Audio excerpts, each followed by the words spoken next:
सब्जियों का राजा आलू एंड प्रेशियस मेटल्स का राजा गोल्ड।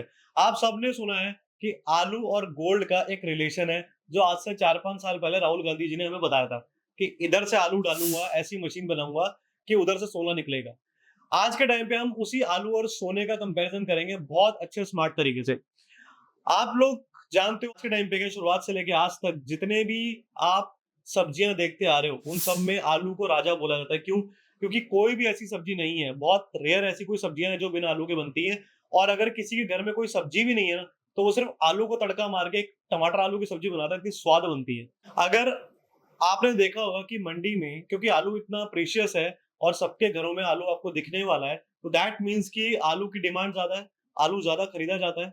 पर क्या आपने कभी देखा है, क्योंकि लोग तो रेगुलरली आलू को खरीद ही रहे हैं ना, ऐसा कौन सा पीरियड आता है जब आलू नहीं खरीदा जाता? सिर्फ नवरात्रों के टाइम पे ऐसा होता है कि प्याज की डिमांड कम हो जाती है, प्याज बिकनी बंद हो जाती है और लहसुन बिकना बंद हो जाता है, लेकिन आलू कंटिन्यू बिकता है पूरे साल। उसके बाद भी आलू का प्राइस कभी शूट अप नहीं होता है। आलू की डिमांड और आलू की सप्लाई वो बराबर रहती है। जितनी डिमांड आ रही है, सप्लाई चल रही है, तो चीजें मैनेज हो रही हैं। सम टाइम अगर आपकी फसल खराब हो जाती है, तब वहां पे सप्लाई कम होने की वजह से डिमांड ज्यादा बढ़ जाती है और आलू के प्राइस बढ़ जाते हैं। लेकिन ऐसा रेयर होता है। अब हम बात करते हैं यहाँ पे गोल्ड की। आपने देखा कि गोल्ड अभी लास्ट कुछ पीरियड के अंदर अक्टूबर में हर दूसरे दिन, हर हफ्ते नए हाई गोल्ड लगा रहा था। पहली बार $4,000 का जब उसने हाई क्रॉस किया, उसके बाद आपने देखा 4,384 पर आउंस का रेट वहां पे गया। तो इस दौरान बहुत सारे नए हाई लगे हैं। लेकिन उसके बाद कुछ ऐसा हुआ कि ऑल ऑफ सडन गोल्ड एकदम से डंप हुआ है, यानी गोल्ड के प्राइस एकदम से गिरे। मैं आप लोगों से जानना चाहता हूँ, आप लोग क्या मानते हो, क्या इसमें रिटेल पार्टिसिपेंट्स का आता है, यानी कि रिटेल जनता जिनके पास बहुत कम पैसा होता है, एक नॉर्मल रिटेल ट्रेडर हो गया, इन्वेस्टर हो गया, या मिडिल क्लास फैमिली होगी, लोअर मिडिल क्लास फैमिली होगी, even upper middle class family भी, क्या आपको लगता है कि इस गोल्ड की बाइंग में पार्टिसिपेट किया होगा इन लोगों ने?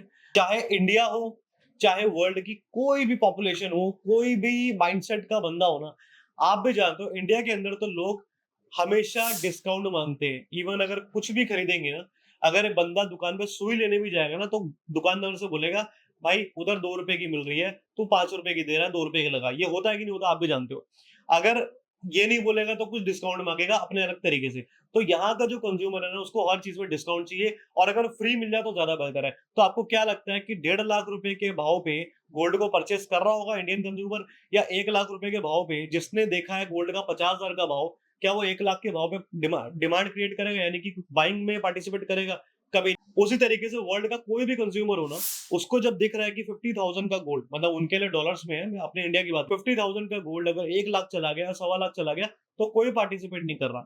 ऐसे में मेरा ये पॉइंट ऑफ व्यू है कि आप लोग कभी भी ये मत सोचना, इस धोखे में मत रहना कि हम लोग या आप लोग या वर्ल्ड के नॉर्मल कंज्यूमर जो है वो खरीद रहे हैं, इस वजह से गोल्ड का प्राइस बढ़ रहा। नहीं, ये पार्टिसिपेशन हुआ है, ये सारा हुआ है इंस्टीट्यूशंस की तरफ से। जितने बड़े इंस्टीट्यूशंस हैं, जो लोग शॉर्ट्स की पोजीशन लेके बैठते हैं, वो शॉर्ट की पोजीशन, मतलब ऐसा ऐसा समझो आप, दो इंस्टीट्यूशन है, सैमसंग, आईफोन, ये दोनों इंस्टीट्यूशन है, ये दोनों आपस में लड़ गए। आपस में लड़ गए यानी कि सैमसंग के पास, हम करते हैं कि लेट्स से कि सैमसंग के पास 5,000 करोड़ का फंड है, एप्पल के पास 1 लाख करोड़ का फंड है। सैमसंग बोलता है मैं शॉर्ट करूंगा, लेकिन एप्पल बोलता है कि नहीं, मैं तो लॉन्ग करूंगा गोल्ड के अंदर। तो सैमसंग ने अपनी ताकत दिखाई, पहले 5,000 करोड़ का शॉर्ट उसने बनाया, जितना बना सकता था बनाता चला गया, और गोल्ड को एक प्राइस लेवल तक रेजिस्टेंस पे लाके वापस नीचे गिराता था। आप लोगों ने टेक्निकल अगर नहीं पढ़े, बता देता हूँ, सपोर्ट जहां पे प्राइस नीचे की तरफ आके ऊपर जाता है, रेजिस्टेंस मतलब जहां पे प्राइस ऊपर की तरफ जाके नीचे आता है। तो सैमसंग ने क्या किया कि गोल्ड को शॉर्ट करे जा रहा है, शॉर्ट करे जा रहा है, शॉर्ट करे जा रहा है, ऊपर नहीं जाने दे रहा। लेकिन एप्पल के पास इतनी बड़ी फंड की ताकत थी कि उसने जब बाइंग करनी शुरू करी, और जैसे ही एक पर्टिकुलर लेवल को ब्रीच हुआ, उसके बाद सैमसंग का फंड खत्म हो गया। अभी सैमसंग के पास अगर फ्रेश फंड होता, तो वो और शॉर्ट बनाता और वापस से गोल्ड नीचे आता। लेकिन एक पर्टिकुलर लेवल क्रॉस होते ही, लेट्स से वो लेवल कुछ भी हो सकता है, 70,000, 80,000, 90,000, वो आपको चार्ट में दिख जाएगा। वो लेवल जैसे क्रॉस हुआ, तो सैमसंग के पास फंड खत्म हो चुके थे, फ्रेश शॉर्ट नहीं बना पाए, और वहां से उनको मतलब क्या बोलते हैं, अनविलिंगली उनको अपनी मर्जी के बिना बेचारों को अपने लॉसेस को बुक करना पड़ा, और उनको वो पोजीशन से एग्जिट लेना पड़ा। एंड शॉर्ट पोजीशन से एग्जिट लेने के लिए आपको हमेशा लॉन्ग करना पड़ता है, यानी कि बाय करना पड़ता है। तो जब सैमसंग की बाइंग आई, शॉर्ट वाली पोजीशन को एग्जिट लेने के लिए बाय करना पड़ता है मार्केट भाव पे, यानी कि जो भी मार्केट रेट चल रहा है उस पे। साथ साथ एप्पल तो ऑलरेडी बाय कर ही रहा था, यानी कि अब की बार दोनों की बाइंग आई, और जब दोनों की बाइंग आई तो प्राइस एकदम से आपको शूट अप होते हुए दिखे और एक एक हफ्ते में आपने गोल्ड के अंदर 10-10% की रैली भी देखी है। तो ये सिनेरियोस क्रिएट होते हैं और इसीलिए जब भी कोई ऐसा पॉइंट आता है या किसी भी एसेट क्लास, दुनिया की किसी भी एसेट क्लास में जब भी कोई ऐसा पैनिक आता है, तो आप समझ जाओ कि कोई भी 2 या 4 इंस्टीट्यूशन आपस में लड़ रहे हैं। उस टाइम पर आपको अलर्ट रहना है, आपको ट्रेड नहीं डालना, वेट एंड वॉच में रहो, साइड में बैठे रहो और देखते रहो कि क्या हो रहा है। जैसे ही प्राइसेस को जहां तक चले गए जाने दो। जब डंप आएगा उस डंप में आपको एंट्री करनी है, चाहे बिटकॉइन हो, चाहे गोल्ड हो, चाहे सिल्वर हो, चाहे आपके कोई भी कंपनी का स्टॉक हो। हमेशा ये चीज अप्लाई करके देखना। गोल्ड लाइफ टाइम हाई पे पहुंच भी गया, क्रॉस भी कर गया। किसी टाइम पे 50,000 का था, अभी 6 महीने पहले की बात करूं 60 भी था, आपने देखा होगा 70 भी देखा होगा, 1.5 लाख भी चला गया। और 1.5 लाख वाला गोल्ड धीरे धीरे धीरे अभी डंप भी हो रहा है। लेकिन व्हाट नेक्स्ट, मेन पॉइंट आता है कि आगे क्या होगा। आपको 3 फैक्टर पे बहुत ज्यादा ध्यान रखना है आगे गोल्ड की चाल को समझने के लिए। सबसे पहला फैक्टर आज के टाइम पे है डोनाल्ड ट्रंप। ये खुद में एक फैक्टर बन चुकी है, मतलब आपको भी नहीं पता लगेगा, आप सुबह और शाम आपका बहुत अच्छा दिन गया है, रात को आप सोए हो बहुत बढ़िया तरीके से, बट जब सुबह उठोगे ना तो कोई बम फट चुका होगा। बम क्या? ट्रम्प साहब की जुबान से कोई ऐसा विस्फोट हुआ होगा जो आपको भी नहीं पता चलेगा और उसका इम्पैक्ट सारे प्रेशियस मेटल्स में आ चुका होगा, क्रिप्टो में आ चुका होगा और सारे वर्ल्ड की मार्केट्स में आ चुका होगा। तो उनको आपको फैक्टर्ड इन करना बहुत मतलब इम्पॉसिबल आज के टाइम पे कि उनको फैक्टर्ड इन करके चलो। तो आपको क्या करना है, जब भी वो कुछ बोलेंगे तभी उसका इम्पैक्ट आएगा, बट एक अपने आप में बहुत बड़ी न्यूज बन जाती है, तो उस पर आपको ध्यान रखना है। दूसरा, इंटरेस्ट रेट्स पे आपको ध्यान रखना है। यूएस फेडरल रिजर्व के इंटरेस्ट रेट्स जो है वो अगर घटते हैं तो वहां पे इम्पैक्ट गोल्ड पे क्या आता है, जब बढ़ते हैं तो गोल्ड पे क्या इम्पैक्ट आता है, ये चीज आपको हिस्टोरिकल पता लग जाएगा।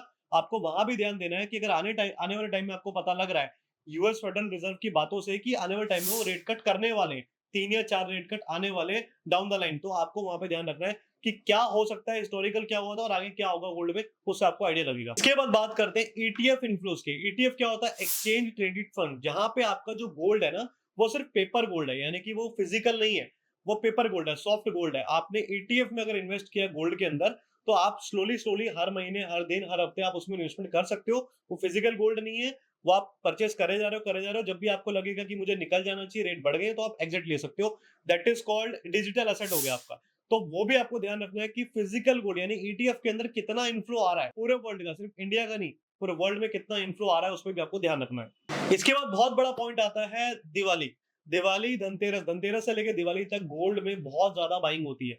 तो आपको इंडियन फेस्टिवल निकल जाने के बाद में आपको ये देखना है कि डिमांड कंटिन्यू हो रही है या डिमांड यहाँ पे अभी रिड्यूस हो चुकी, घट चुकी है, और उसका इम्पैक्ट गोल्ड में क्या आ सकता है। क्या डिमांड अगर कंटिन्यू बनी हुई है, इसका आपको डेटा मिल जाएगा, इकोनॉमिक टाइम्स में मिल जाएगा, नहीं तो आप गूगल पे भी डालोगे आपको सारा डेटा मिलेगा कि डिमांड यहाँ पे घटती नजर आ रही है, ये डिमांड अभी भी बढ़ रही है या कंटिन्यू बनी हुई है। अगर कंटिन्यू बनी हुई है तो गोल्ड के बहुत ज्यादा शार्प डिक्लाइन होने के चांसेस बहुत बहुत रेयर है, और अगर डिमांड बनी हुई है तो गोल्ड जो गिर रहा है वहां पे अपॉर्चुनिटी आपके लिए बाय करने की। एंड लास्ट पॉइंट आपको वही ध्यान रखना है जो मैंने फर्स्ट पॉइंट आपको बताया था, मैं लास्ट पॉइंट के साथ खत्म करना चाहता हूँ कि आपको जब भी किसी एसेट क्लास में पैसा लगाना है, चाहे बिटकॉइन हो, सिल्वर हो, गोल्ड हो, क्रूड हो, या फिर हमारे इंडियन मार्केट के स्टॉक्स हो, या आप फॉरेन मार्केट के स्टॉक्स में भी इन्वेस्ट करना चाह रहे हो, हमेशा ध्यान रखो कि इस पर्टिकुलर एसेट में अगर बाइंग आ रही है, डिमांड आ रही है, तो डिमांड क्रिएट कौन कर रहा है। क्या ये किसी ऐसे लेवल को क्रॉस कर चुका है जिसके बियॉन्ड जाके मुझे नहीं लगता कि कोई रिटेल या कोई छोटा इन्वेस्टर इन्वेस्ट करेगा। अगर ऐसा हो रहा है तो दैट मीन्स कि वहां पे दो इंस्टीट्यूशन आपस में लड़ रहे हैं। अगर आप किसी सब्जी मंडी की बात करूं या फल फ्रूट मंडी की बात करूं, तो वहां पे भी अगर आप देखोगे तो जो मेन प्राइस को ऊपर नीचे करने वाले खिलाड़ी होते हैं वो होलसेलर होते हैं, वो कभी रिटेलर नहीं होता। रिटेलर क्या होगा?